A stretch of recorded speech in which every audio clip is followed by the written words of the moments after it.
नमस्कार ମୁଁ ସୁନ ଆପଣମାନଙ୍କୁ ସ୍ୱାଗତ କରୁଛି ଆମ ଚ୍ୟାନେଲ ଆସନ୍ତୁ ମୁଖ୍ୟ ଖବର ପ୍ରଥମ ଅଡିଟି ସ୍ୱରାଜ ପୁରସ୍କାର ପ୍ରଦାନ କଲେ ମୁଖ୍ୟମନ୍ତ୍ରୀ ବିପର୍ଯ୍ୟୟ ମୁକାବିଲା ପାଇଁ ପ୍ରସ୍ତୁତ ରୁହ ଅଙ୍ଗଦାନ ପାଇଁ 3 ଦିଗନ୍ତଙ୍କୁ ସଦସ୍ୟ ପୁରସ୍କାର ବାହାନଗାଇରଙ୍କୁ ସମ୍ମାନିତ କଲେ ସମାଜର ବିବେକ ଉପରେ ପୁଣି ଆସ୍ଥା ଫେରାଇଛି ବିପର୍ଯ୍ୟୟ ସମୟରେ ଆକସ୍ମିକ ସାମ୍ନାକୁ ଆସେ ନା କେଉଁଠି ଓ କେତେବେଳେ ସାମ୍ନା କରିବାକୁ ପଡ଼ିବ ଏଭଳି ଅପ୍ରତ୍ୟାଶିତ ବିପର୍ଯ୍ୟୟର ସଫଳ ମୁକାବିଲା ପାଇଁ ଆମକୁ ରେସ୍ପନ୍ସ ଟିମ୍ର କ୍ଷମତା ବଢ଼ାଇବାକୁ ହେବ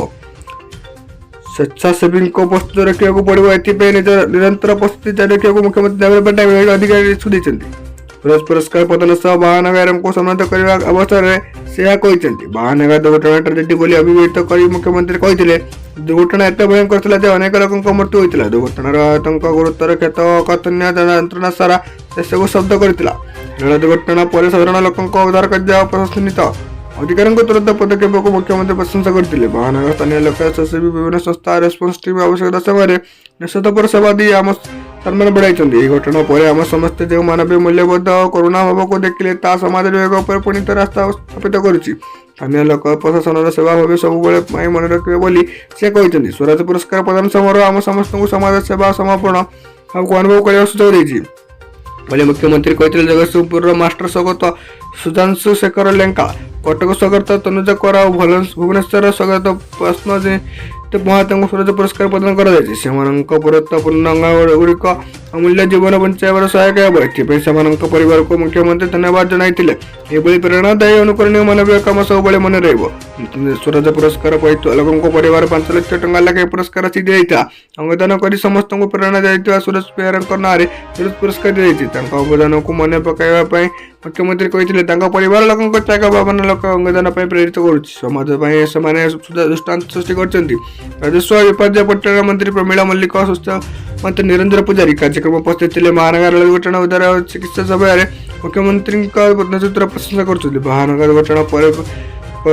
କରିଥିବା ସେବା ପାଇଁ ଓଡ୍ରାଫ୍ ଓ NDRF 108 ambulance AIIMS Bhubaneswar MCB medical college Bhubaneswar ମହାନଗର ନିଗମ ଅଗ୍ନିଶମ ଟିମ୍ ବାଲେଶ୍ୱର ଜିଲ୍ଲାପାଳ ଓ SP Fakir Mohan medical college Baleswar ଜିଲ୍ଲା ଚିକିତ୍ସାଳୟ Uttar Odisha chamber of commerce ଅନେକ ଚାରିଟେବଲ ସଂସ୍ଥା ସମାଜସେବୀ ଓ ସ୍ୱେଚ୍ଛାସେବୀ ପୁରସ୍କୃତ କରାଯାଇଥିଲା ଏହି ଅବସରରେ ସ୍ୱରାଜ ପୁରସ୍କାର ପାଇଥିବା ସ୍ୱଚ୍ଛନ୍ଦିତ ମନ୍ତ୍ରୀଙ୍କ ପତ୍ନୀ ମୃଦୁ ମଞ୍ଜରା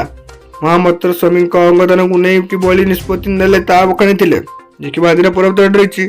ପ୍ରଧାନମନ୍ତ୍ରୀ ଆବାସ ଯୋଜନାର ହିତାଧିକାରୀଙ୍କ ହିନସ୍ତା ନମିତା ପାଇଥିବା ଆବାସ ଛଡ଼ାଇ ନେଲେ ନୂଆ ଘର ପାଇଁ ଚାଳ ଛପର ଘର ଭାଙ୍ଗିଥିଲେ ସପରିବାର ଏବେ ଖୋଲା ଆକାଶ ତଳେ ଖୋର୍ଦ୍ଧା ଜିଲ୍ଲା ଜଟଣୀ ବ୍ଲକ ଅମରପଡ଼ା ପଞ୍ଚାୟତର ଜମିତ ସନ୍ତରଙ୍କ ପ୍ରଧାନମନ୍ତ୍ରୀ ଆବାସ ଯୋଜନାରେ ଘର ତଳିବାକୁ ଆଦେଶ ମିଳିଥିଲା ତାଙ୍କ ବ୍ୟାଙ୍କ ଜମା ଖାତାକୁ ପ୍ରଥମ କିସ୍ତିରେ 40,000 ଟଙ୍କା ଆସିଥିଲା ପତିତ ଅଧିକାରୀଙ୍କ ନମିତାଙ୍କୁ ସେ ରହୁଥିବା ଚାଳଘର ଭାଙ୍ଗି ନିର୍ଦ୍ଦେଶ ଦେଇଥିଲେ ଗୋଟେ ଘର ଭାଙ୍ଗିଦେବା ପରେ ଏବେ ତାଙ୍କୁ ପ୍ରଧାନମନ୍ତ୍ରୀ ଆବାସ ଯୋଜନା ମିଳିନାହିଁ ବୋଲି କହୁଛନ୍ତି ପଞ୍ଚାୟତ ବ୍ଲକ କର୍ତ୍ତୃପକ୍ଷ ଘର ଭାଙ୍ଗି ଦେଇ ଏହି ବର୍ଷା ଋତୁରେ ଖୋଲା ଆକାଶ ତଳେ ଛୋଟ ଛୋଟ ପିଲାଙ୍କୁ ଧରି ନାହିଁ ନଥିବା ଅସୁବିଧାର ସମ୍ମୁଖୀନ ହେଉଛନ୍ତି ସ୍ୱାମୀ ଓ 2 ପିଲାଙ୍କୁ ନେଇ ନମିତାଙ୍କ ପରିବାର ଗତ ଜୁନ ମାସରେ ପ୍ରଧାନମନ୍ତ୍ରୀ ଆବାସ ଯୋଜନାର ତାଙ୍କୁ ଘର ମିଳିଥିଲା ପଞ୍ଚାୟତ କାର୍ଯ୍ୟନିର୍ବାହୀ ଅଧିକାରୀ ତାଙ୍କୁ ପ୍ରଥମେ ଏହି ଖବର ଦେଇଥିଲେ ଜୁନ 19 ତାରିଖରେ କାର୍ଯ୍ୟାନୁଷ୍ଠାନ ମିଳିବା ସହ 21 ତାଙ୍କ ଜମା ଖାତାକୁ ପ୍ରଥମ କିସ୍ତି 40,000 ଟଙ୍କା ଆସିଥିଲା ତୁରନ୍ତ ଘର ଭାଙ୍ଗି କାମ କରିବାକୁ ପଞ୍ଚାୟତ କାର୍ଯ୍ୟନିର୍ବାହୀ ଅଧିକାରୀ ନିର୍ଦ୍ଦେଶ ଦେଇଥିଲେ ଆଉ ନମିତା ଖୁସି ହୋଇ ଚାଳଘର ଭାଙ୍ଗିଥିଲେ ଏସବୁ ବାଲି ପଥର ମଧ୍ୟ କିଣିଥିଲେ କିନ୍ତୁ ଟଙ୍କା ଉଠାଇବା ପାଇଁ ବ୍ୟାଙ୍କକୁ ଯିବାରୁ ତାଙ୍କ ଆକାଉଣ୍ଟ ବନ୍ଦ କରିଦିଆଯାଇଥିଲା ମ୍ୟାନେଜର କହିଥିଲେ କି ନମିତା ଅତି ଦୁଃଖର ସହ ଘରୁ ଫେରି ପଞ୍ଚାୟତ ପରେ ବ୍ଲକକୁ ଯାଇଥିଲେ ବ୍ଲକ କର୍ତ୍ତୃପକ୍ଷ ତାଙ୍କ ପ୍ରଧାନମନ୍ତ୍ରୀ ଆବାସ ଯୋଜନା ଘର ମିଳେ ନାହିଁ ବୋଲି କହିଥିଲେ ଦେଖିବା ପରବର୍ତ୍ତୀ ଯେ 15ରୁ 18 ବଢ଼ିବ ବର୍ଷା ଆସନ୍ତା 15 ତାରିଖରୁ ରାଜ୍ୟରେ ବଢ଼ିପାରେ ବର୍ଷା ନା ଉତ୍ତର ଓଡ଼ିଶା ଛତିଶଗଡ଼ ଉତ୍ତର ବଙ୍ଗୋପସାଗର ସଂଲଗ୍ନ ଅଞ୍ଚଳରେ ଏକ ଘୂର୍ଣ୍ଣିଝଡ଼ ସୃଷ୍ଟି ହେବ ଏହା ପ୍ରଭାବରେ ଆଭ୍ୟନ୍ତରୀଣ ଓଡ଼ିଶା ପଶ୍ଚିମ ଓଡ଼ିଶା ଅଧିକ ବର୍ଷା ସମ୍ଭାବନା ଅଛି ବୋଲି ଜଳବାୟୁ ପାଣିପାଗ କେନ୍ଦ୍ର ନିର୍ଦ୍ଦେଶକ ଡକ୍ଟର ଶରତ ସାହୁ କହିଛନ୍ତି 15 ତାରିଖରୁ ବର୍ଷା ବଢ଼ିବ 16-17 ଅଧିକ ବର୍ଷା ହୋଇପାରେ 18 ଯାଏଁ ବର୍ଷା ଲାଗି ରହିବ ଆଭ୍ୟନ୍ତରୀଣ ଓଡ଼ିଶା ଓ ପଶ୍ଚିମ ଓଡ଼ିଶାରେ ଅଧିକ ବର୍ଷା ହେବାର ଥିବାବେଳେ ଉପକୂଳରେ ମଧ୍ୟ ବର୍ଷା ହେବ ବୋଲି ଡକ୍ଟର ସାହୁ କହିଛନ୍ତି ସେପଟେ ଆଞ୍ଚଳିକ ପାଣିପାଗ କେନ୍ଦ୍ର ପୂର୍ବାନୁମାନ କହୁଛି କି ସୋମବାର ସୁନ୍ଦରଗଡ଼ କେନ୍ଦୁଝର ମୟୂରଭଞ୍ଜ ବାଲେଶ୍ୱର ଭଦ୍ରକ ଯାଜପୁର ମାଲକାନଗିରି କୋରାପୁଟ ରାୟଗଡ଼ା ଗଜପତି ଗଞ୍ଜାମ ପୁରୀ ଖୋର୍ଦ୍ଧା ଓ କନ୍ଧମାଳରେ ସ୍ଥାନରେ ବର୍ଷା ହୋଇପାରେ ସତର ମଧ୍ୟରେ କିଛି ସ୍ଥାନରେ ଭାରୀ ବର୍ଷା ସମ୍ଭାବନା ଅଛି ମାଧ୍ୟମିକ ଶିକ୍ଷା ପରିଷଦ ଓଡ଼ିଶା କଟକ 2025 ମସିହା ହାଇସ୍କୁଲ ସାର୍ଟିଫିକେଟ ପରୀକ୍ଷା ନିମନ୍ତେ ରାଜ୍ୟର ସମସ୍ତ ନବମ ଶ୍ରେଣୀ ଛାତ୍ରଛାତ୍ରୀଙ୍କ ପାଇଁ ଅନଲାଇନ ଏନରୋଲମେଣ୍ଟ କାର୍ଯ୍ୟସୂଚୀ ମାଧ୍ୟମିକ ଶିକ୍ଷା ପରିଷଦ ଦ୍ୱାରା ସ୍ୱୀକୃତିପ୍ରାପ୍ତ ସମସ୍ତ ସ୍କୁଲ ପ୍ରଧାନ ଶିକ୍ଷକ ବା ଶିକ୍ଷୟିତ୍ରୀ ବିଦ୍ୟାଳୟଗୁଡ଼ିକ ଅବଗତ ନିମନ୍ତେ ଜଣାଦିଆଯାଉଛି କି ଯେ ବର୍ତ୍ତମାନ ନବମ ଶ୍ରେଣୀରେ ଅଧ୍ୟୟନ କରୁଥିବା 2025 ମସିହା ହାଇସ୍କୁଲ ସାର୍ଟିଫିକେଟ ପରୀକ୍ଷା ଦେବା ପାଇଁ ଯୋଗ୍ୟ ଛାତ୍ରଛାତ୍ରୀମାନେ ନିମ୍ନ କାର୍ଯ୍ୟସୂଚୀ ଅନୁସାରେ ପଞ୍ଜୀକୃତ ହେବେ ଏହି ପଞ୍ଜୀକରଣ ପ୍ରକ୍ରିୟାରେ ଗତ ବର୍ଷ ପରି ଅନଲାଇନ୍ ମାଧ୍ୟମରେ ହେଉଥିବାରୁ ସମସ୍ତ ବିଦ୍ୟାଳୟ ମୁଖ୍ୟ ସମସ୍ତ ଜିଲ୍ଲା ଶିକ୍ଷା ଅଧିକାରୀ ସହାୟତାରେ ଏହି କାର୍ଯ୍ୟକୁ ଶେଷ କରିବାକୁ ହେବ। ପଞ୍ଜୀକରଣ ତାରିଖ ହେଉଛି 18/8/2023 କୋଟାରୁ ଆରମ୍ଭ ହୋଇ 28/8/2023 ପର୍ଯ୍ୟନ୍ତ 11:45 ସମ୍ପନ୍ନ ହେବ। ଏହି ଦିବସ ମାନଙ୍କରେ ଉକ୍ତ ପ୍ରକ୍ରିୟା ଅନବରତ ଚାଲୁ ରହିବ। ଫିସ୍ ଦାଖଲ ପ୍ରତ୍ୟେକ ପିଲାଙ୍କ 60 ଟଙ୍କା ହିସାବରେ ପଞ୍ଜୀକରଣ ଫିସ୍ ଅନଲାଇନ୍ ମଧ୍ୟ ଦାଖଲ କରାଯିବ। ସ୍କୁଲର ରେଗୁଲାର ସହିତ କ୍ୱାଇଜ ରେଗୁଲାର ଛାତ୍ରଛାତ୍ରୀଙ୍କ ମଧ୍ୟରେ ପଞ୍ଜୀକରଣ ପ୍ରକ୍ରିୟା ଏ ସମୟରେ ମଧ୍ୟ ଅନୁଷ୍ଠିତ ହେବ। ଗଭର୍ଣ୍ଣମେଣ୍ଟ ଏଡେଡ୍ ସ୍କୁଲରେ SST ରେଗୁଲାର ଛାତ୍ରଛାତ୍ରୀଙ୍କ ପଞ୍ଜୀକରଣ ନିମନ୍ତେ କୌଣସି ଶୁଳ୍କ ଲାଗିବ ନାହିଁ।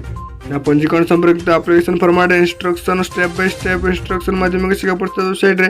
www.bsodc.in ରେ ଉପଲବ୍ଧ ହେବ। ଏସଭଳି ଭାବରେ ଭଲ ଭାବରେ ପଢ଼ି ସାରି ପଞ୍ଜୀକରଣ କାର୍ଯ୍ୟ ଆରମ୍ଭ କରିବେ ବୋଲି ପଞ୍ଜୀକରଣ କରିସାରିଲା ପରେ ଡିପୋଜିଟ୍ ରୋଲ୍ ସିଟ୍ ଡାଉନଲୋଡ୍ କରି ସମ୍ପୃକ୍ତ ବୋର୍ଡ ଶାଖା କାର୍ଯ୍ୟାଳୟରେ ଦାଖଲ କରିବେ। ଯେଉଁ ଛାତ୍ରଛାତ୍ରୀମାନେ ଏହି ନିର୍ଦ୍ଦେଶ ସମୟରେ ନାମ ପଞ୍ଜୀକୃତ କରିପାରନ୍ତି ସେମାନେ ସ୍କୁଲ ରେଗୁଲାର ବା କ୍ୱାଇଜ ରେଗୁଲାର ହିସାବରେ 2025 ହିସାବରେ ଆକ୍ଚୁଆଲି ରିପୋର୍ଟ ପରୀକ୍ଷା ଦେବାପାରିବେ ନାହିଁ। ଏହି କ୍ଷେତ୍ରରେ ସେମାନେ ପରିଷଦ ଦ୍ୱାରା ପରିଚାଳିତ କରେସ୍ପଣ୍ଡେନ୍ସ କୋର୍ସ ନାମ ପଞ୍ଜୀକୃତ କରି ପରୀକ୍ଷା ଦେବା ପାଇଁ ଯୋଗ୍ୟ ବିବେଚିତ କରିହେବ ନା। ଯେଉଁ ବିଦ୍ୟାଳୟଗୁଡ଼ିକୁ କ୍ୱାଇଜ ରେଗୁଲାର ହିସାବରେ ଦେବା ପାଇଁ ଯୋଗ୍ୟ ସେମାନଙ୍କୁ ବୋର୍ଡ ଶାଖା କାର୍ଯ୍ୟାଳୟର ଉପସମ୍ପାଦକମାନେ ନିକଟବର୍ତ୍ତୀରେ ଏକ କରାଯାଇଥିବା ସ୍କୁଲ ଦ୍ୱାରା ପଞ୍ଜୀକୃତ କରାଇବା ପାଇଁ ଲିଖିତ ନିର୍ଦ୍ଦେଶ ଦିଆଯାଇଛି। ନାମ ପଞ୍ଜୀକରଣ ଲିଙ୍କ ହେଉଛି www.bsodc.ac.in ରେ ଉପଲବ୍ଧ ହେବ। ହାଇସ୍କୁଲରେ ପଢ଼ାଇବେ ଅତିଥି ଶିକ୍ଷକ। 4000 ଅତିଥି ଶିକ୍ଷକଙ୍କୁ ନିଯୁକ୍ତି ଦେବେ ଗଣଶିକ୍ଷା ବିଭାଗ। ରାଜ୍ୟର ସମସ୍ତ ସରକାରୀ ଓ ବେସରକାରୀ ଓ ସରକାର ଦ୍ୱାରା ପ୍ରାପ୍ତ ସ୍କୁଲରେ ଶିକ୍ଷକ ପଦବୀ ଖାଲି ପଡ଼ିଛି। ଆବଶ୍ୟକତା ଅନୁସାରେ ଶିକ୍ଷକ ନାହାନ୍ତି, ଫଳରେ ପାଠପଢ଼ାର ଅସୁବିଧା ହେଉଛି। ଗୋଟିଏ ଶିକ୍ଷକ 2ଟି ସ୍କୁଲରେ ପଢ଼ାଉଛନ୍ତି ନା। ଏପରିକି ଯେଉଁଠି ଏଲିମେଣ୍ଟାରୀ ସ୍କୁଲ ସହ ସେକେଣ୍ଡାରୀ ସ୍କୁଲ ଏକାଠି ଅଛି ସେଠାରେ ଏଲିମେଣ୍ଟାରୀ ଶିକ୍ଷକମାନେ ମଧ୍ୟ ସେକେଣ୍ଡାରୀ ସ୍କୁଲରେ ପଢ଼ାଉଛନ୍ତି। ଅର୍ଥାତ୍ ମୂଳ ନିଯୁକ୍ତ ସପ୍ତାହକୁ 4 ଦିନ ବା 2 ଦିନ ସ୍କୁଲରେ 2 ଦିନ ପଢ଼ାଉଛନ୍ତି। ଏହି ପରିସ୍ଥିତି ବିଦ୍ୟାଳୟ ଓ ଗଣଶିକ୍ଷା ବିଭାଗର ମୁଣ୍ଡ ବିନ୍ଧାର କାରଣ ପଲଟିଛି। ତେଣୁ ଶିକ୍ଷକ ପଦବୀ ପୂରଣ ନ ହୋଇ ବିକଳ୍ପ ବ୍ୟବସ୍ଥା କରିଛି ବିଭାଗ। ରାଜ୍ୟରେ 4403 ଅତିଥି ଶିକ୍ଷକ ନିଯୁକ୍ତି କରିବାକୁ ମାଧ୍ୟମିକ ଶିକ୍ଷା ନିର୍ଦ୍ଦେଶକୁ ଚିଠି ଦେଇଛି ନା। ରାଜ୍ୟର ସମସ୍ତ ସରକାରୀ ଓ ସରକାରୀ ଦ୍ୱାରା ପ୍ରାପ୍ତ ନୂଆ GI ସ୍କୁଲର ନିଯୁକ୍ତି ଦିଆଯିବ। ସୂଚନା ଦେଖି ଚଳିତ ଶିକ୍ଷାବର୍ଷ ପାଇଁ ରାଜ୍ୟର ସମସ୍ତ ହାଇସ୍କୁଲରେ ଅତିଥି ଶିକ୍ଷକ ନିଯୁକ୍ତି ହେବେ। ନେଇ ଗଣଶିକ୍ଷା ବିଭାଗ ପକ୍ଷରୁ ତାଲିକା ପ୍ରସ୍ତୁତ କରାଯାଇ ଜିଲ୍ଲା ଅନୁଯାୟୀ